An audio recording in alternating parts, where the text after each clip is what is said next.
kita lanjut pembelajaran tematik kita. Tema 3, subtema yang kedua, pembelajaran yang pertama. Mari sama-sama buka bukunya halaman 43. Kita masuk subtema 2, tugasku sehari-hari di sekolah. Oke, kita lihat di sana ada teks. Kita baca sama-sama. Teacher akan bacakan untuk kalian, tapi kalian ikut buka bukunya ya, halaman 44. Oke, kita mulai. Hari ini adalah hari Senin. Edo dan teman-temannya tiba di sekolah lebih awal. Mereka sukaria memasuki sekolah. Sekolah mereka terletak di lingkungan yang bersih dan nyaman. Di sebelah kanan dan kiri sekolah terdapat sawah. Sekolah Edo beralamat di Jalan Nusantara nomor 10. Setiap hari Senin, di sekolah diadakan upacara bendera.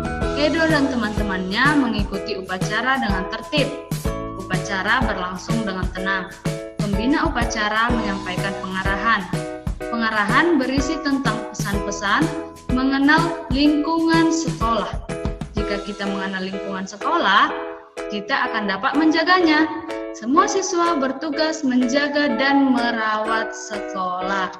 Nah, kita lihat denah dari sekolah Edo tadi. Di sini ada gambarnya, yaitu nama sekolahnya SDN Nusantara 01. Nah, sekolahnya ini berada di Jalan Nusantara dan di sebelah kiri kanannya terdapat sawah. Dan di depan atau di seberang dari sekolah tersebut ada rumah warga. Di sebelah kanan rumah warga terdapat fotokopi dan balai kelurahan. Di sebelah kiri rumah warga tadi terdapat juga toko alat tulis dan puskesmas. Oke, kalian juga bisa lihat dari buku kalian halaman 45. Kita lanjut. Nah, Sekolah Dasar Negeri Nusantara 01. SD Nusantara 01 terletak di Jalan Nusantara nomor 10. Sebelah kanan dan kiri sekolah terdapat sawah, seperti pada gambar yang sudah kita lihat tadi ya, anak-anak teacher. Di depan sekolah terdapat rumah warga, toko, dan tempat fotokopi. Jarak tempuh dari kota ke sekolah sekitar 5 km.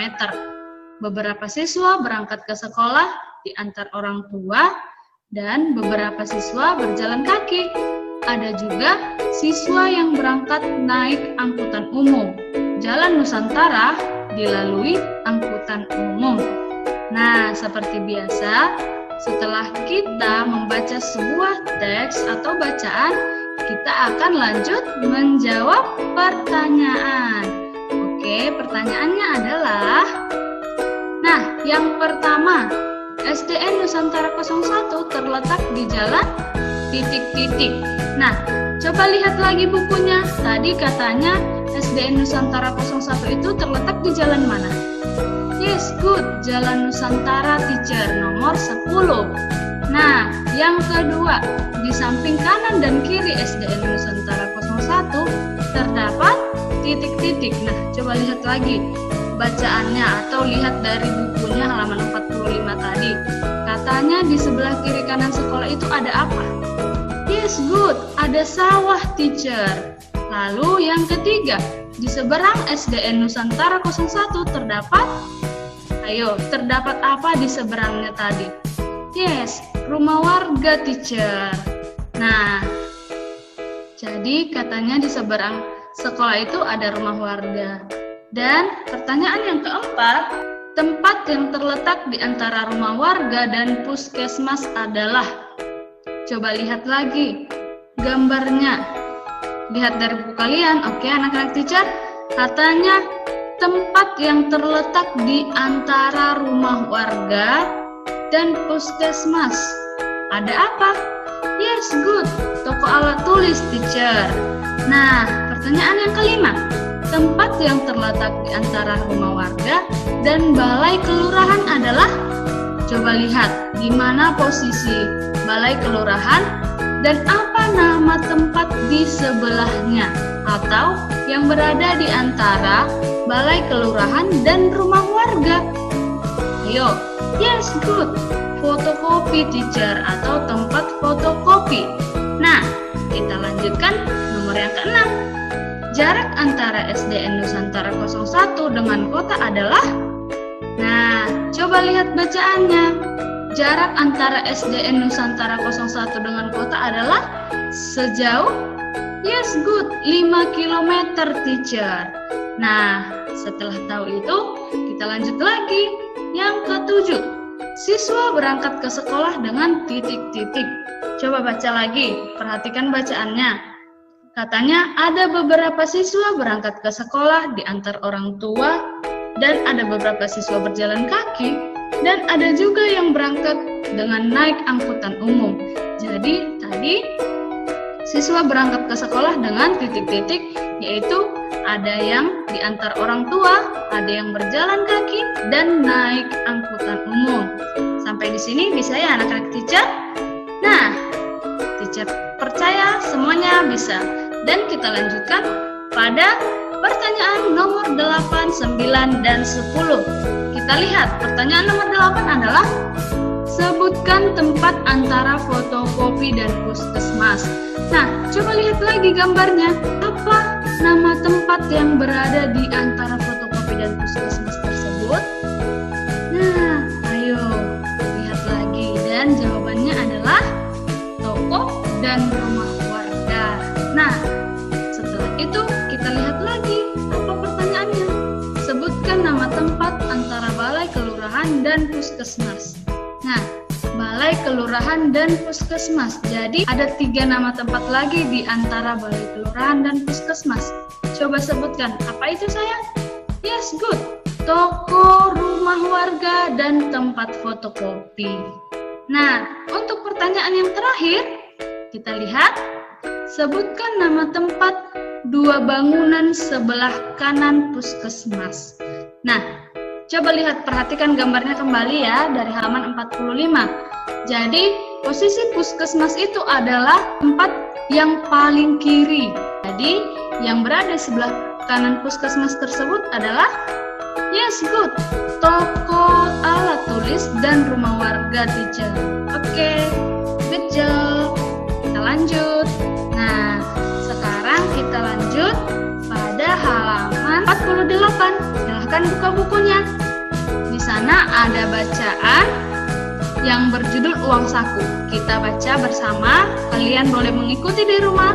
Jangan lupa buka bukunya, dan teacher akan bacakan untuk kalian. Oke, kita baca ya.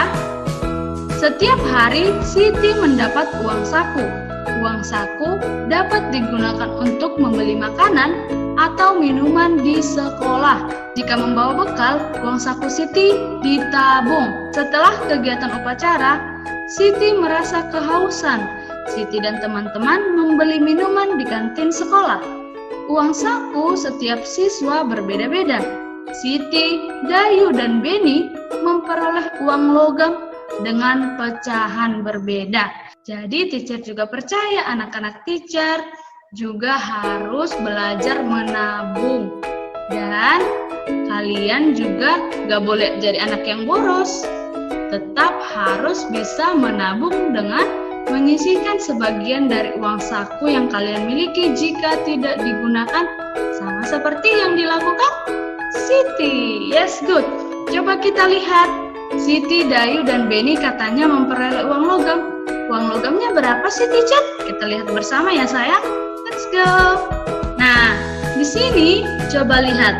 Ada 4 uang logam yang dimiliki Siti. Dan setiap uang logam tersebut memiliki nilai Rp500. Jadi, jumlah uang saku yang dimiliki Siti adalah berapa? Kita hitung bersama. Kalau misalnya Siti mempunyai 4 uang logam yang dengan nilai 1 uang logam tersebut adalah 500, maka uang Siti kita dapat menjumlahkannya sebagai berikut. 500 ditambah 500 ditambah 500 tambah 500 sama dengan yes, Rp2.000. Atau bisa juga kita tuliskan dengan 4 dikali 500.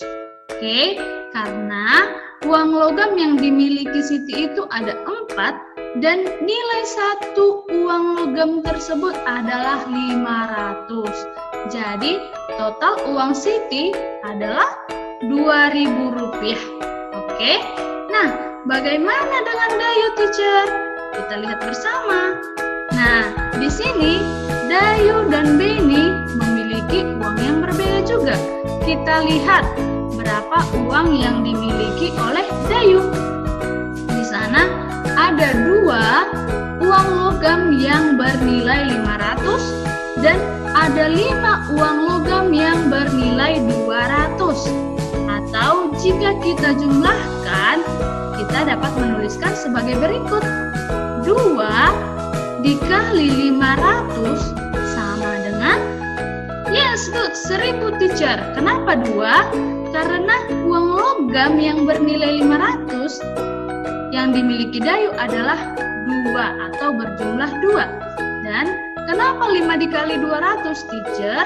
Karena ada 5 uang logam yang dimiliki Dayu seharga atau senilai 200. Jadi total uang saku yang dimiliki Dayu adalah, yes, good, Rp2.000. Bagaimana dengan Beni, teacher? Kita lihat bersama. Di sana Beni memiliki 2 uang logam yang bernilai Rp1.000.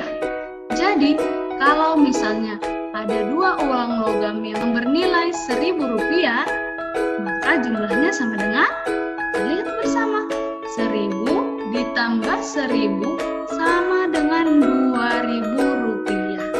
Oke, bisa ya anak-anak, teacher? Jadi uang Siti, Dayu, dan Beni bernilai sama, yaitu Rp2.000 dengan pecahan uang logam yang berbeda-beda. Oke, kita lanjut. Nah, teacher mau tunjukkan nih, ada uang Rp100. Jadi kalau satu nilainya Rp100. Kalau misalnya teacher tambah lagi satu lagi, jadi berapa jumlahnya? Dan bagaimana cara menulisnya? Mari kita lihat bersama. Nah, jadi jika satu uang logam yang bernilai Rp100, maka nilainya hanya Rp100. Namun jika ditambah lagi, maka nilainya menjadi Rp200 atau dituliskan dengan huruf Rp200. Bagaimana dengan Rp500, teacher? Dan ditambah lagi dengan Rp100, jadi berapa? Nah, kita coba jumlahkan. 500 ditambah 100 sama dengan, yes, good, 600, teacher. Ditulis dengan huruf Rp600 dan bisa kita tuliskan nilai uangnya dengan Rp600. Oke? Dan ada lagi. Di sana ada Rp100 ditambah Rp100 lagi dan ditambah Rp200 lagi. Jadi jumlah dari 100 ditambah 100 ditambah 200 sama dengan berapa, teacher? Yes, good, Rp400, teacher. Oke, bisa ya? Teacher percaya kalian semua sudah mengenal nilai uang, yaitu dari Rp100, Rp200, Rp500, Rp1.000, Rp2.000 sampai dengan Rp100.000. Oke, kita lanjut. Nah, di gambar ini ada beberapa uang logam dan ada yang dikelompokkan dan ada juga yang hanya satu uang logam, tidak dalam kelompok. Jadi kita diminta untuk memasangkan kelompok uang logam berikut yang bernilai sama. Jadi teacher mau tanya, yang pertama, untuk gambar pertama ada uang logam bernilai Rp500. Kira-kira pasangannya adalah di bagian kelompok uang logam yang mana, anak-anak teacher? Coba lihat lagi dan jumlahkan nilai uang logam yang berada di dalam kelompok. Coba lihat kelompok yang pertama, berapa jumlahnya? Di sana ada 200 ditambah 500 ditambah 100 rupiah dan ditambah 200 rupiah. Jadi berapa jumlahnya sayang? Yes, 1000 rupiah teacher. Jadi apakah sama dengan 500 rupiah? Tidak. Tidak ya. Kita lanjut kelompok yang kedua.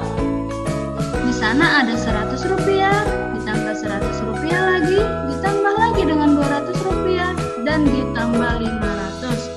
Kira-kira jumlahnya berapa? Yes, good. 900 rupiah, teacher. Oke, apakah sama dengan 500? Tidak, teacher. Kita lihat kelompok yang terakhir. Ada 200 rupiah, ditambah 100, ditambah lagi dengan 200 rupiah. Berapa jumlahnya? Yes, good. 500, teacher. Apakah sama dengan yang sedang kita cari? Yes, iya, teacher. Jadi, pasangan dari uang logam yang pertama yang bernilai 500 rupiah adalah kelompok uang logam yang ketiga. Nah, sekarang uang logam yang kedua yang bernilai 1000 rupiah, di manakah pasangannya? Karena tadi sudah kita hitung, jadi uang logam yang kedua pasangannya adalah dengan kelompok uang logam yang pertama, yaitu yang berjumlah 1000 rupiah. Oke, saya anak-anak teacher, kita lanjutkan. Kita masuk pada halaman 51. Di sana ada gerak dasar tari. Nah, yang pertama itu katanya posisi sikap awal menari, kaki merapat, badan tegak. Yang kedua, posisi tangan lurus ke bawah dan badan tegak. Nah, untuk gerakan dasar tari ini, anak-anak teacher boleh mempraktikkannya di rumah dan kalian ikuti gerakan yang ada pada buku halaman 51 sampai 52. Tapi tidak perlu divideokan dan ingat urutannya: nomor 1 sebelah kiri, nomor 2 sebelah kanan, nomor 3 nanti dilanjutkan gambar sebelah kiri lagi, dan begitu seterusnya. Oke, bisa ya anak-anak teacher? Teacher percaya semua bisa melakukannya di rumah.